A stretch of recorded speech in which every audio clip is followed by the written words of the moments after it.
Assalamualaikum warahmatullahi wabarakatuh. Kembali lagi di channel Berita Mistis. Untuk kisah kali ini masih ada sebuah cerita yang ditulis oleh akun Twitternya @nugrohoagung. Dan untuk kisah yang akan saya bawakan kali ini yaitu sebuah kisah yang berjudul Rumah Janda Terkutuk. Dan sebelum kita lanjut ke ceritanya, tekan dulu tombol like video ini dan jangan lupa tekan juga tombol subscribe channel ini. Dan nyalakan juga lonceng notifikasinya agar tidak ketinggalan cerita-cerita lainnya dari channel ini. Buat teman-teman yang pengen membaca langsung ceritanya, nanti silakan saja kunjungi linknya yang nanti akan saya sertakan di kolom deskripsi. Dan seperti apa untuk kisah kali ini, langsung saja kita masuk ke ceritanya.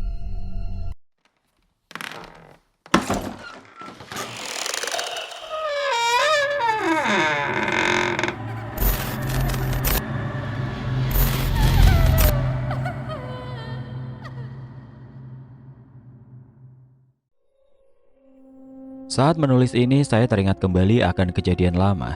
Kejadian dulu sewaktu keluargaku berada di tengah himpitan ekonomi. Kejadian di mana perut harus diikat kencang untuk menahan lapar. Bapak telah memilih sebuah rumah yang harganya amat murah. Tapi ternyata rumah itu menyimpan banyak misteri. Kejadian aneh terus terjadi saat awal rumah itu kami tinggali. Gangguan-gangguan itulah yang menyebabkan para penghuni rumah sebelumnya tidak ada yang bertahan lebih dari 3 bulan. Kini sudah 18 tahun keluargaku tinggal di rumah tersebut. Untuk memudahkan saya menceritakannya, seluruh nama saya samarkan. Rumah tua itu nampak hampir roboh, dengan pintu di tengah dan 2 jendela yang berada di kanan dan kiri. Halamannya cukup luas. Ada pohon mangga yang tinggi di bagian depan rumah. Orang-orang di sekitar rumah itu enggan berada di depannya. Berembus kabar ada yang melihat sosok nenek-nenek di dalam rumah tersebut. Kuda hitam yang berdiri di bawah pohon mangga, dan makhluk tidak kasat mata lainnya. Beberapa kali rumah itu berganti penghuni. Orang-orang yang menyewa rumah tersebut tidak pernah ada yang mampu tinggal melewati lebih dari 3 bulan. Rata-rata mereka mendapat gangguan yang konon dilakukan oleh penghuni lama. Orang-orang sekitar menyebut rumah dan tanah tersebut dengan lemah sangar. Tanah yang dimana manusia tidak boleh tinggal di dalamnya. Ada kereta lewat! Kereta, awas ada kereta! Teriak anak-anak kelas 3 yang berjalan berbarengan dengan Bena dan teman-temannya. Secara cepat mereka semua segera minggir ke sebelah kiri sisi rel kereta. Padahal jalan raya menuju gang, tempat yang mereka tuju, sudah mulai terlihat. Rangkaian gerbong kereta kini melintas dengan kecepatan tinggi. Kereta yang lewat saat ini sepertinya kereta api kelas eksekutif. Biasanya tidak berhenti di stasiun Kota Bahari, tujuannya langsung ke stasiun besar lainnya. Kecepatannya tidak dikurangi sedikit pun. Siapa saja yang ada di perlintasan saat ini akan hancur. Masinis tidak akan melakukan pengereman pada kecepatan tinggi. Hal ini bisa menyebabkan kereta api keluar lintasan. Akan lebih banyak korban jiwa yang jatuh. Bena melihat mulut Arif bergerak, seakan sedang mengatakan sesuatu. Namun angin dan suara roda besi yang diciptakan dari kereta api yang lewat membuat Bena hanya bisa melongo, mencoba memahami apa yang sebenarnya ingin Arif katakan. Sadar tidak? Ada darah di gerbong, ucap Arif yang mulai didengar Bena. Mengatakan ada cipratan darah di gerbong kereta. Getih, darah. Darah apa, Arif? Ucap Bena penasaran. Membuat semua mata orang yang ada di sekitar mereka, tidak terkecuali Reza, tertuju pada Arif dan Bena. Darah apa? Darah apa sih? Tanya Reza selanjutnya. Tiba-tiba mata Reza menangkap pemandangan orang-orang di pinggir jalan raya yang mulai lari ke arah lain. Sepertinya ada hal buruk terjadi. Itu Ben, sepertinya ada yang tertabrak kereta, teriak Reza, membuat semua mata tertuju pada satu titik. Cepat-cepat mereka semua menuju ke arah kerumunan. Kondisi jalan saat itu masih padat. Pengendara yang tadinya berhenti karena kereta lewat, kini menepikan kendaraan mereka untuk mencari tahu akan peristiwa yang telah terjadi. Reza menerobos lebih dulu ke arah kerumunan. Sepertinya ia ingin buru-buru lebih tahu dari kedua temannya. Sekejap Reza sudah hilang dari pandangan Arif dan Bena. Ditambah orang-orang yang datang bertambah ramai, membuat tubuh Reza kian tidak terlihat tertutup kerumunan. Arif dan Bena masih berjalan pelan. Tampaknya mereka masih mempersiapkan mental dengan apa yang akan terjadi. Tidak jarang detak jantung kian cepat Apalagi saat mereka sadar raut muka orang lain yang sudah menyaksikan peristiwa tersebut. Tergambar jelas ekspresi jijik dari wajah mereka. Reza keluar dari kerumunan dengan muka merah pucat. Matanya sayu, keringat mengucur deras dari dahinya, bibirnya bergetar hebat. Nafasnya seakan habis dan kini terlihat ia menarik nafas dalam-dalam untuk mengatur oksigen yang masuk. Tidak lama Reza memuntahkan semua isi dalam perutnya. Bena dan Arif segera lari ke arah Reza, mencoba menanyakan keadaannya dan apa yang telah terjadi. "Gak apa-apa kamu, Za?" tanya Bena ingin tahu. "Matamu buta, sana lihat sendiri, Ben," suruh Reza yang masih mengatur nafasnya dengan wajah sedikit menyepelekan. Bena terdiam sejenak. Kini ia mencoba melanjutkan langkahnya menerobos orang-orang yang berkumpul menutupi sesuatu yang tergeletak di tengah rel kereta. Raut muka Bena langsung berubah muram dengan apa yang kini ia lihat. Rasa sesal tiba-tiba muncul, namun segera terganti pertanyaan, kenapa hal tersebut bisa terjadi. Tampak jelas terlihat di mata Bena, laki-laki tua tergeletak tidak bernyawa dengan kondisi yang mengenaskan. Perutnya hancur dengan usus terburai, entah di mana tubuh bagian bawahnya. Tangan sebelah kiri layaknya kain pel penuh darah yang dihinggapi banyak lalat. Tulangnya jelas hancur dihajar kereta berkecepatan tinggi. Wajahnya lebih parah dengan banyak gigi yang hancur, entah karena ditabrak kereta atau termakan usia. Yang jelas posisi mulut atas dan bawah sudah tidak lagi sejajar. Darah terus mengalir dari tengkorak kepala yang pecah di bagian atas. Kini Bena mundur perlahan keluar dari kerumunan. Tidak lama sirine mobil ambulan terdengar, menandakan kedatangannya. Kini Bena sudah benar-benar keluar dari kerumunan, membalik badannya dan berjalan ke arah Reza yang masih terduduk di salah satu sisi besi rel kereta. "Ben, bagian pinggang sampai kaki, bagian bawah tubuhnya terpental sampai pohon beringin itu," tunjuk Arif yang baru saja datang setelah sebelumnya juga masuk ke kerumunan. "Hancur banget, udah gak berbentuk lagi," ucap Bena menimpali Arif yang baru datang. "Ya bagaimana gak hancur? Ditabrak kereta kecepatan tinggi, badan gak hancur," timpal Reza membandingkan. "Sudah pulang yuk, mau nunggu apa lagi?" ajak Bena pada Arif dan Reza. "Ayo buruan, sudah gak kuat," ungkap Reza yang masih memegangi perutnya. Mereka bertiga beranjak dari tempat terjadinya peristiwa naas hari itu. Tidak lama polisi memasang garis peringatan guna memudahkan proses evakuasi korban kecelakaan. Mereka bertiga masih melangkah menuju rumah masing-masing, memasuki sebuah gang yang cukup lebar juga. Obrolan semakin seru, membuat rasa penasaran semakin tinggi. Mereka masih mencari tahu siapakah orang yang tertabrak kereta tadi. Apakah warga sekitar atau warga dari luar daerah tersebut? Biasanya akan terdengar sebuah pengumuman dari masjid sekitar jika memang korban kecelakaan adalah orang di sekitar rumah Bena. Bena dan beberapa anak SMP lainnya memang sering berjalan melintasi rel kereta api pada saat pulang sekolah. Mereka lebih memilih letih daripada merelakan uang senilai Rp500 hilang diambil supir angkot. Lumayan untuk tambahan membeli jajan atau setidaknya bisa masuk celengan plastik berbentuk ayam. Ya, hanya Rp500 ongkos untuk naik sebuah angkutan umum pada saat itu di tahun 2004. Saat mereka menerobos rel kereta api, tidak jarang mereka ditegur oleh petugas pengecekan jika berpapasan. Mereka sudah sering kena omel, kadang sampai dikejar petugas hanya untuk memotong jarak perjalanan dari sekolah menuju rumah. Bagaimanapun juga, rel kereta api bukanlah tempat yang ramah bagi gerombolan anak SMP sepulang sekolah. "Gila, panas sekali hari ini," keluh Arif, salah seorang teman Bena berbadan tinggi, merasakan hawa panas siang hari yang sangat menyengat di kota Bahari. "Lah, maunya bagaimana? Turun salju gitu. Bukannya sudah wajar ya? Namanya juga kota Bahari, dekat dengan laut. Ya wajar kalau panas, John," timpal Bena menanggapi keluhan temannya. "Ya minimal mendung kayak di London gitu loh. Kan enak buat jalan kaki. Coba saja nasib kita gak jadi wong kere kayak teman-teman kita yang anak para pejabat itu. Pulang sudah ditunggu sopir, masuk mobil kena AC. Beh, dinginnya," hayal Arif membalas ucapan Bena. "Lah kere gimana sih, Rip? Bapakmu kan guru, masih kurang apa gajinya?" tanya Reza teman Bena dengan rambut cepak ala militer. "Guru SD gajinya berapa sih, Za?" Honorer lagi. Itu saja bapakku masih harus berjualan baju sore hari di pasar malam. Penghasilan jualan malah lebih besar daripada gaji guru. Ucap Arif lesu membalas perkataan Reza.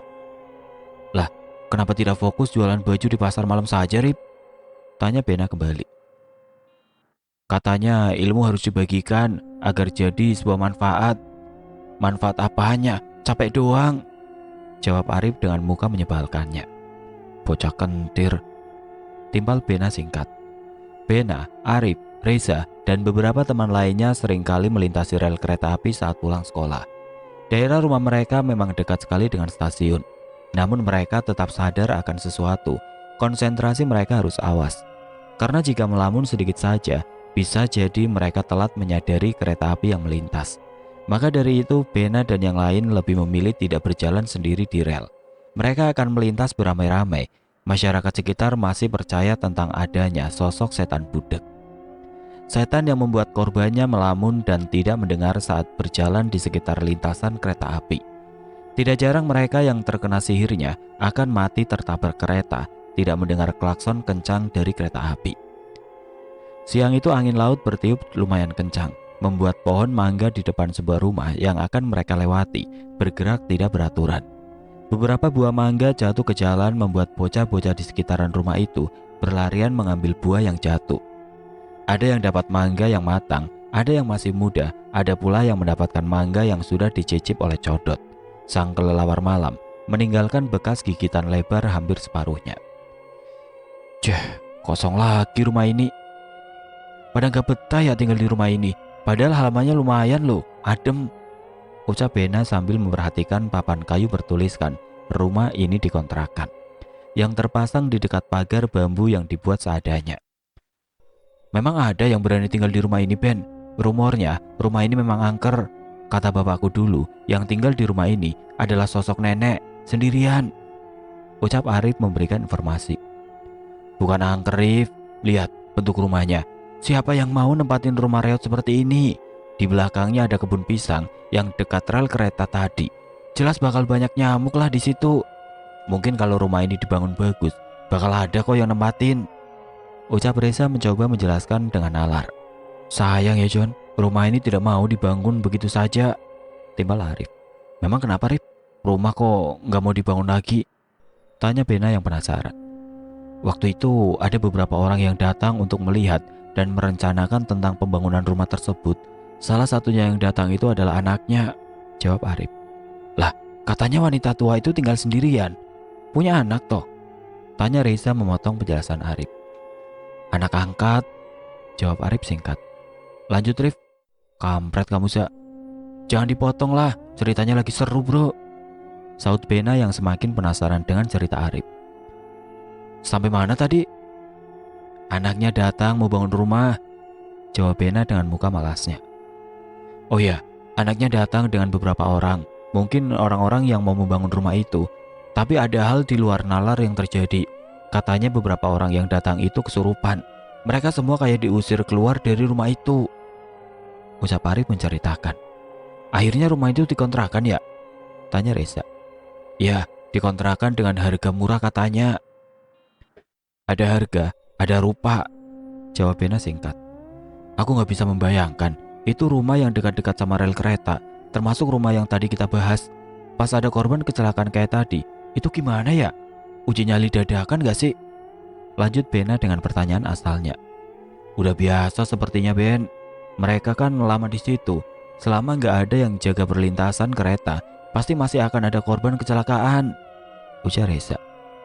Bena, Reza, dan Arif adalah siswa sekolah menengah pertama yang diterima di SMP ternama di kota Bahari. Sudah setengah tahun mereka bersama saat berangkat maupun pulang sekolah. Mereka bertiga dipertemukan di sekolah tersebut setelah tes penerimaan yang ketat bersaing melawan banyak siswa lain yang ingin masuk ke sekolah tersebut. Pada saat itu, siswa sekolah dasar yang ingin melanjutkan ke tingkat berikutnya harus mengikuti tes terlebih dahulu. Hasil dari nilai yang keluar akan digabung dengan nilai yang siswa dapat dari ujian akhir di sekolah dasar. Sekolah mereka bertiga memang tidak jauh dari stasiun kota. Tidak jarang saat hari Jumat, mereka bertiga akan berlari dari kelas saat lonceng penanda pulang sekolah berbunyi. Tujuan mereka adalah stasiun. Pada jam 11 siang ada satu kereta yang datang dari arah Semarang. Setelah itu kereta tersebut akan kembali ke depo lokomotif. Tempat kereta dilakukan pengecekan terlebih dahulu sebelum melakukan perjalanan jauh. Mereka bertiga akan menumpang kereta itu, setidaknya lebih mudah daripada harus berjalan di dekat rel kereta api. Dulu pengecekan di stasiun tidak seketat sekarang. Orang bisa dengan mudah keluar masuk stasiun. Sesampainya di depo lokomotif, mereka turun dan melanjutkan dengan berjalan kaki menuju rumah masing-masing. Jaraknya tidak terlalu jauh. Rip, itu anak-anak kelas 2 sudah bawa motor ya?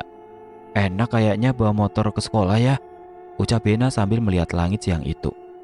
Enak lah Ben, orang punya macam mereka enak saja mau memakai motor ke sekolah Ben, jawab Arif sambil nyengir. Ben, masalahnya bukan enak bawa motornya, tapi kita tidak punya motornya, ucap Reza menyambung. Aku kalau bukan karena kebaikan ibunya Arif, mungkin saat ini aku berada di stasiun, dagang rokok atau air mineral. Untuk dana daftar ulang senilai 500.000 rupiah saja, orang tuaku waktu itu tidak punya, pungkas Bena. Sudah Ben, kita waktu SD misahkan, sekarang dapat kesempatan masuk SMP bagus di kota ini, masa nggak diambil? Sudah, tidak usah drama, jawab Arif sambil memoles kepala Bena. Kampret, sakit tahu, timbal Bena kesakitan yang dibalas Arif dengan tertawa. Ah, kok bisa malah ibunya Arif yang membantu? Saudara-saudara bapak sama ibumu kemana? Tanya Risa penasaran. Tidak usah dibahas, hanya membuat pikiran saja. Urusan orang tua, aku gak mau tahu, ucap Bena dengan muka yang berubah serius, seperti sedang menutupi sesuatu. Nanti sore main bola gak? Tanya Arif mengalihkan pembicaraan. Ayolah, lama kita gak main bola bareng. Masuk SMP sudah sibuk, banyak kegiatan yang perlu diikuti, jawab Bena. Iya, yang sibuk dengan masuk beberapa eskul dan organisasi, balas Reza. Bukan begitu, aku sadar otakku gak bagus-bagus banget. Lumayan loh kalau bisa masuk tim inti dan menang kompetisi, bisa dapat SPP gratis. Emang kamu ikut kegiatan apa di sekolah Ben? Tanya Ari penasaran. Bola voli sama drum band, lebih fokus ke drum bandnya. Tim di sekolah itu sering sekali menang saat karnaval pesta kemerdekaan untuk kategori SMP, jawab Bena. Terus dapat uang tidak? Tanya Risa kembali. Enggak, pialanya aja buat pihak sekolah. Tapi pintu pengajuan beasiswa terbuka kalau menang. Semoga tercapai Ben. Ya wes, sudah sampai nih, ketemu hari Senin ya, ucap Arif. Tanpa terasa mereka sudah sampai di depan rumah masing-masing. Obrolan mereka membuat jarak tidak begitu dirasakan. Ya kalian sudah sampai enak, rumah kalian berhadapan gini, aku masih beberapa puluh meter lagi, gerutu Reza. Mau mampir dulu, minum es teh nih, panas-panas kan enak. Tapi aku gak punya es, kan keluargaku gak punya kulkas, ledek Bena. Gak lucu Ben, ya sudah, bukan ketemu hari Senin, nanti sore nanti kita bakal main bola di lapangan, ucap Reza sambil melambaikan tangan dan berjalan menuju rumahnya, sedangkan Bena dan Arif masuk ke rumah masing-masing. Assalamualaikum, ucap Bena yang sudah berdiri di depan pintu sembari melepas sepatunya. Waalaikumsalam, udah pulang kamu Ben, ucap ibunya menyambut kedatangan Bena. Tumben sudah pulang mas, gak pulang sore lagi, sahut Raka yang sedang memangku sepiring nasi dan lauknya. Sampun bu, sudah hari ini mas pulang cepet kak. Tidak ada kegiatan sehabis sekolah. Bapak sudah pulang dari pasar, sambung Bena dengan pertanyaan. Bapakmu ya biasa, sudah selesai kegiatan yang gak langsung pulang. Katanya mau cari rumah. Tinggal di rumah ini auranya tidak terlalu baik untuk usaha, jawab ibu Bena. Mau beli rumah bu? Tanya Bena sambil berganti baju. Rumah kontrakan leh, uang dari mana coba? Beli rumah kayak beli ketuk. Kalau kata orang sini, memang duitnya mardia, sambung ibu yang sedang menyiapkan sepiring nasi untuk anaknya. Kok bisa ya? Kenapa kalau masalah harta orang-orang sini, termasuk teman-teman Bena, selalu menyebut nama itu? Mardia siapa sih bu? Tanya Bena. Ada yang bilang Mardia adalah nyai kaya raya yang pernah hidup di wilayah ini. Untuk lengkapnya ibu gak tahu pasti, cuma dengar cerita dari ibu-ibu tetangga kalau beli sayur. Ibu menjawab. Kini mereka bertiga berkumpul menyantap sepiring nasi dengan lauk seadanya. Keluarga Bena adalah keluarga yang datang dari luar kota Bahari. Bapaknya bernama Sastro, ibunya bernama Laras. Bena memiliki 2 adik laki-laki, yaitu Raka dan Panji. Mereka datang bertaruh nasib untuk mencari kehidupan layak di kota kecil ini sebagai pedagang di pasar. Ibu dan bapaknya adalah orang Jawa yang berasal dari kawasan Karisidenan, Surakarta. Sedangkan Bena dan adik-adiknya lahir di kota Bahari.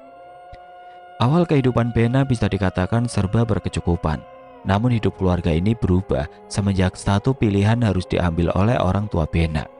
Pilihan yang diakibatkan oleh santet yang dikirim ke keluarga itu, yang membuat segala daya dan upaya dalam membangun sebuah usaha hancur. Segalanya kembali dimulai dari titik terendah. Kini Bena dan keluarganya tinggal di sebuah rumah kontrakan yang jaraknya hanya beberapa puluh meter dari rumahnya dulu. Kadang hatinya remuk saat melihat rumah tempatnya lahir sudah berganti penghuni, bukan keluarganya lagi yang meninggalnya, melainkan orang lain. Assalamualaikum warahmatullahi wabarakatuh. Inna lillahi wa inna ilaihi roji'un. Telah berpulang ke rahmatullah Bapak Suyasa dalam usia 65 tahun pada hari Jumat 6 Februari 2004 sekitar pukul 2 siang. Jenazah akan dimakamkan pada hari Sabtu 7 Februari 2004 pukul 1 siang di pemakaman Ramesare. Semoga amal ibadahnya dapat diterima di sisi Tuhan Yang Maha Esa, dilapangkan kuburnya, serta senantiasa diberikan ketabahan yang mendalam bagi keluarga yang ditinggalkan. Demikian pengumuman berita duka hari ini. Wassalamualaikum warahmatullahi wabarakatuh. Bu, itu Pak Yasa, orang gang pojok yang sudah sepuh itu kan ya? Yang seperti orang gak waras itu ya? Tanya Bena pada ibunya. Betul Ben, beliau seperti itu karena sudah terlalu depresi dengan penyakit diabetes yang diidapnya. Sudah habis banyak uang sampai menjual tanahnya.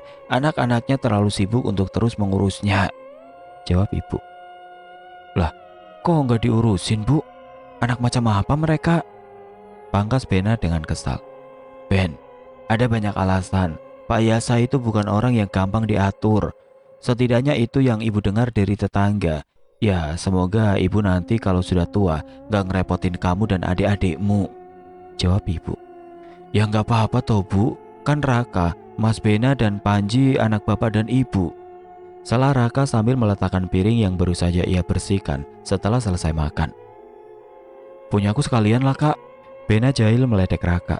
Cuci sendiri Bena, mandiri biar kamu saat pisah sama orang tua bisa apa-apa sendiri, perintah ibu. Kapokmu kapan Mas? Kini gantian Raka meledek Kang Masnya. Loh Bu, Panji kemana? Bapak. Belum selesai Bena berucap, sosok yang dibicarakan sudah di depan pintu. Assalamualaikum. Loh, sudah pada kumpul. Panji mana? Main lagi, ucap Pak Sastro yang baru datang. Ya gitu, anak terakhirmu itu main di rental PS di rumah pojok itu, ucap Bu Laras sebal. Ya wis lah, nanti juga pulang. Ben, kamu lewat rel kereta sepulang sekolah tadi? Tanya Pak Sastro pada Bena. Laras Pak, bener, ada yang tertabrak kereta tadi. Orang tua, mukanya sudah gak jelas. Bena menjawab dengan semangat, tahu kalau ceritanya menarik. Kamu lihat mukanya? Gak apa-apa kamu lihat orang meninggal seperti itu. Kamu tahu tidak, itu Pak Yasa. Ada yang melihat beliau jalan sendiri di rel kereta itu sebelum kereta melintas. Bapak menjelaskan pada Bena. Kini Bena hanya melongo. Nasi yang dia makan tidak segera ditelan. Sepertinya ingatan peristiwa tadi kembali masuk ke pikiran Bena. Lekas ia letakkan piring, lalu pergi ke belakang dan memuntahkan apa yang dia telan sebelumnya. Ngawur mulu Pak, anak lagi makan malah buat ceritain seperti itu, tegur Bu Laras pada suaminya. Lah Bena yang jawab tadi, aku pikir dia nggak melihat kondisi korbannya, jawab Pak Sastro dengan pembelaannya. Assalamualaikum. Sosok anak laki-laki dengan tubuh bongsor, terlihat besar dari usianya, masuk begitu saja menuju kamar mandi. Cak Bagus, sudah selesai main PlayStation-nya? Sudah habis ya uang buat main game? Celetuk Pak Sastro yang masih duduk dengan yang lainnya. Kebelut pipis Pak, nanggung ini. Panji rampungin dulu ya. Panji lari dari balik tembok kamar mandi. Bocah semprul, gak tahu sopan santun, gerutu Raka. Kenapa Kak? Ada masalah apa sama Panji? Kok kayak kesal begitu? Tanya Bena yang penasaran dengan adik pertamanya. Biasalah, mereka berdua Gak akur. Raka ngomongin Panji, tapi malah diledek sama bocah itu. Ibu menjelaskan. Panji, sini Le, kalau sudah selesai, ada yang ingin Bapak sampaikan. Perintah Pak Sastro pada Panji. Dalam batin Bena banyak menebak-nebak. Terlihat seperti akan ada obrolan serius. Sudah 1 tahun Bena dan keluarganya mengontrak di rumah yang sekarang.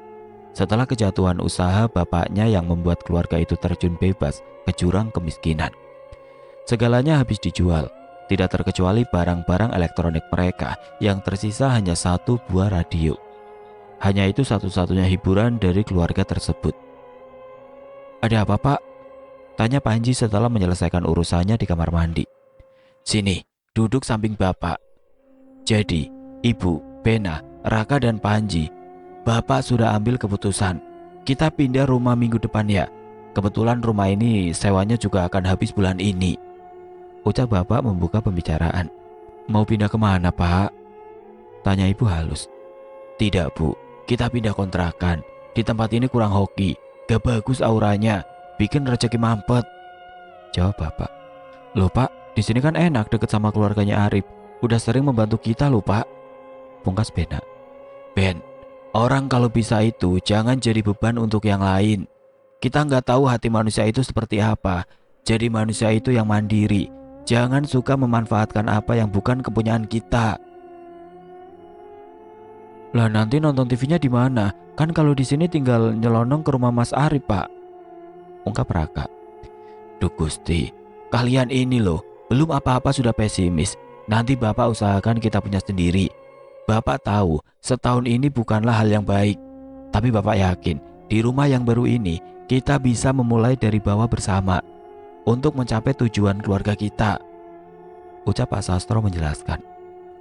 Tujuan keluarga apa Pak? Menguasai dunia kayak musuh Power Rangers. Celetuk Panji yang duduk di belakang ibunya. Woi, serius? Guyon aja lo. Sentil Raka. Ngapain kamu Kak? Berkelahi saja yuk. Tantang Panji. Udah lo. Kalian berdua ini, Bapak lagi bicara penting. Jadi anak laki-laki yang baik. Ji, panggil Mas Raka dengan sopan. Itu masmu lo. Bularas memulai mengomeli Panji. Iya maaf Bu, habis muka Raka nyebelin. Jawab Panji. Mas, panggil Mas Raka. Perintah ibu. Mau dilanjut tidak ini? Timbal Bapak yang sudah siap melanjutkan ceritanya. Semua terdiam, semuanya mengangguk tanda pembahasan akan dilanjutkan kembali. Bapak sudah mendapat rumah yang nanti akan kita tinggali. Harganya murah banget, Cak. Di mana letak rumah itu, Pak? Tanya Bulares selanjutnya. Masih di sekitaran sini, tapi beda gang. Itu loh, yang berada gang seberang jalan. Jawab Pak Sastro. Mendengar dari penjelasan bapaknya, Bena seperti tahu akan keberadaan rumah itu. Dia mulai curiga dan menunjukkan rasa tidak nyaman. Rasa curiga semakin berkecamuk setelah Pak Sastro menyebut rumah itu nyaman. Terlihat teduh karena ada pohon mangga yang tumbuh di halaman rumahnya. Maaf Pak, apa yang Bapak maksud itu rumah yang ada di Gang Melati, berdekatan dengan rel di Jalan Pelopor? Tanya Bena yang penasaran. Nah itu, Bena sudah tahu. Bapak paham kondisi rumahnya yang memang tidak terlalu bagus. Tapi walaupun rumahnya jelek, kalau kita bisa merawatnya, membersihkannya, rumah itu akan nyaman kita tinggali. Sambung Pak Sastro. Ngapunten engkang kada Pak, saya mohon maaf sebesar-besarnya. Bena nolak, Bena tidak mau. Rumah itu terkenal wingit Pak, angker. Bena gak mau kalau harus ketemu hal-hal yang aneh. Jawab Bena mencoba melakukan penolakan. Angker, kayak kamu pernah ada di dalamnya. Le, ingat ini, kamu manusia. Kita manusia tidak boleh merasa lemah di depan mereka. Bukan menantang mereka, tapi kalau kita punya tujuan baik, niat yang tulus, kita bisa nyaman berada di mana saja. Bapak menasihati Bena. Tapi benar, kamu sudah memikirkan itu semua Pak. Di belakang rumah itu ada rel kereta loh. Berisik gak itu? Tanya Ibu Laras. Aku sudah tanya ya Bu sama orang-orang sekitar. Gak masalah, rel kereta itu juga tidak terlalu mepet. Masih ada lapangan dan kebun di belakang rumah. Antara rumah dan rel kereta terpisah lahan kosong yang lumayan luas. Ucap Pak Sastro. Aku sebagai istrimu nurut dengan keputusanmu. Asal itu baik untuk kondisi keuangan kita saat ini. timbal Bularas. Memangnya mau pindah kapan toh Pak? Tanya Raka yang sedari tadi melongo. Nanti malam temani Bapak ya Bena. Antar Bapak ke rumah itu. Bapak butuh 2 hari untuk tidur sendiri di rumah baru itu, pinta Bapak. Pak, maaf, ini Bapak beneran mau tidur sendiri di rumah tersebut? Tanya Bena yang penasaran. Iya, Bapak harus tahu rumah itu dulunya apa. Ya kalau celaka, kan cuma Bapak, kamu yang lain gak kena. Kalau bicara mbok yang baik Pak, doa lo itu, tegur Ibu Laras. Aku yang memutuskan kita pindah. Aku yang harus tanggung jawab. Aku suamimu, aku bapak anak-anak kita. Saat ini bukan uang yang bisa aku berikan, tapi setidaknya anak dan istriku tidak tidur di bawah kolong jembatan, ucap Pak Sastro. Bena, Raka, dan Panji hanya bisa terdiam mendengar keputusan yang diucapkan oleh bapak mereka. Sewajarnya anak memang sudah seharusnya mematuhi perintah orang tuanya. Ditambah kondisi keluarga mereka yang sedang jatuh, Bena paham posisinya. Hatinya ingin sekali menolak segala keputusan orang tuanya, tapi sebagai anak, apa yang bisa dilakukan Bena? Dia harus ikut segala peraturan yang dibuat oleh orang tuanya. Baginya saat itu menjadi anak yang tidak banyak pinta dan penurut, sudah membantu meringankan beban yang sedang ditanggung oleh kedua orang tuanya. Kini banyak hal yang dipikirkan oleh Bena, rasanya semua menumpuk berjejelan dalam otak anak itu. Cerita-cerita seram tentang rumah yang akan ia tempati membuatnya murung seharian setelah bapaknya mengambil keputusan secara mendadak. Malam itu Pak Sastro dan Bena berjalan menuju rumah yang siang tadi mereka bicarakan. Di tangan Bena, ia membawa tikar. Pak Sastro membawa peralatan lain seperti ceret dan gelas serta cemilan untuk konsumsi. Pak, mau apa tidur di situ sendirian? 2 kali berturut-turut. Kayak ikut acara uji nyali di TV saja Pak, tanya Bena. Mau kulon nuwun, mau izin dulu, ucap Pak Sastro singkat. Kali sinten Pak? Kenalan sama siapa? Ya sama penunggu rumah itu Ben. Ya ini kita kulon nuwun dulu lah, jawab Pak Sastro. Bena melihat hal yang tidak biasa. Seluruh mata orang-orang seakan tertuju pada dia dan bapaknya. Tidak sedikit juga ibu-ibu yang terlihat sedang membicarakan mereka. Saat tiba, terlihat jelas di depan mata Bena, rumah tua itu nampak hampir roboh. Dengan pintu di tengah dan 2 jendela yang berada di kanan dan kiri, halamannya cukup luas. Ada pohon mangga yang tinggi di bagian depan rumah itu. Pak Sastro langsung mengeluarkan kunci untuk membuka rumah tersebut. Gagang pintu sudah dipegangnya. Sebelum masuk, mulut Sastro seperti sedang melafalkan doa. Setelah itu barulah beliau membuka pintu masuk dengan mengucapkan salam. Ayo Ben, masuk. Bena ikut masuk Pak. Masuk saja sebentar, biar kamu tahu. Toh nanti juga tinggal di sini kan, ucap Pak Sastro. Tiba-tiba terlintas peristiwa yang baru terjadi siang tadi. Lokasi kecelakaan tepat berada di belakang rumah itu.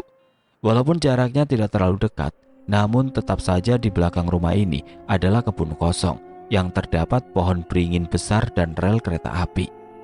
Kondisi rumah yang gelap, hanya 1 lampu yang terpasang, itu pun berada di luar. Berada di dekat pintu masuk. Jangan berharap lantai keramik yang Bena injak. Lantai yang ia injak adalah semen yang menutupi tanah. Beberapa rusak dan bercampur dengan tanah. Udara pengap langsung menyeruak begitu saja. Angin seakan berembus kencang keluar dari bagian belakang, membuat bulu kuduk berdiri. Sekilas Bena melihat sekelebat sosok bayangan berjalan cepat di dalam rumah yang masih gelap. Bena menutup mata, mencoba untuk tidak berteriak.